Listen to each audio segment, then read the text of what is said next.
a stretch ahead of us of some very chilly weather. Now, when it comes to the rainfall that we've been seeing across the area, again, most of it is off to the east. Rain is a good thing, of course, during the growing season. But when it comes all at once, that's a bad thing. And we've had a little bit of a mix of not enough rain this season and too much rain. So I talked to some farmers about how it's impacted their crops. And here's a little bit what he told me about. This year's growing season is over, but farmers are still harvesting. Doug Darling of Darling Farms, based in northern Monroe County, is continuing his family tradition of business that's been around for 190 years. This spring, crops got off to a late start. This year, we started out with a very cool damp at the end of April when we would normally start planting. Most of the crop went in middle of May, and then the water shut off. And we went 23 days without any rain whatsoever. So the emergence of the crop was sporadic. We didn't get uniform stands. So then we finally were getting rains then in June. July, we had 8 inches of rain in July. Then we had another 11 inches in August. So we were way over what our normal rainfall was.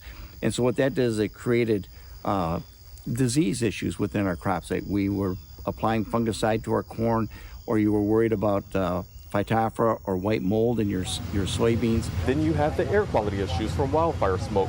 Not just irritating the lungs and eyes, but Darling believes it may have taken a toll on the crops. That smoke and that haze came over Michigan. And what they did is it left us hazy, so it messed up the photosynthesis in the photoperiod that the crops normally have. And corn either matures by heat degree units, and we're about 200 degrees behind, or the soybeans is by photoperiod. Well, that haze, that smoke, really distorted it. Darling Farms primarily grows corn, soybeans, and wheat across 1,800 acres. While he and his crew are at the mercy of nature, he is relying on technology to work more efficiently. In the combine, where we're using GPS, one of the things that I have with that iPad where that data was going in, I also receive my rainfall every day when it rains. And because our farm is so spread out from north to south, east to west, that rainfall, I can get up in the morning and I will know that I got 2 inches of rain on the other side of my island, or I only got a 1/4 inch down by maybe.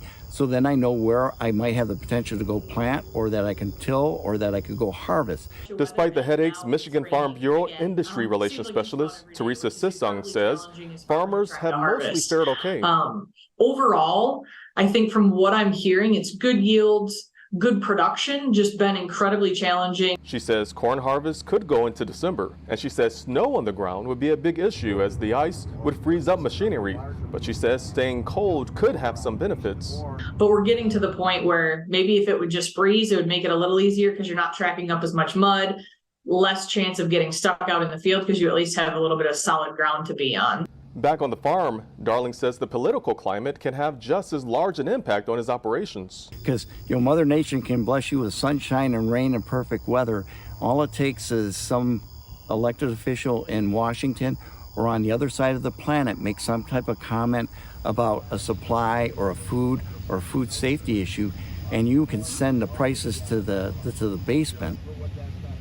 Now, speaking of politics, they're asking lawmakers to take action on the Farm Bill, which has already expired. That provides assistance when it comes to disasters and funding for those disasters and for the farmers, and then also for other programs like SNAP, other programs that include food assistance for the general population. That's all money that's earmarked in that bill. And also they're reminding you that because it's late in the season and they're still harvesting, to watch out for the trucks and the equipment that may be on the side of the road. Chrissy? Absolutely, Ron. And of course, we're watching U.S. Senator Debbie Stabenow, of course, from Michigan, is the one who spearheads a lot of the negotiations for the Farm Bill. So we'll be watching that. Thanks so much for the report. Good one. Thank you. Take care.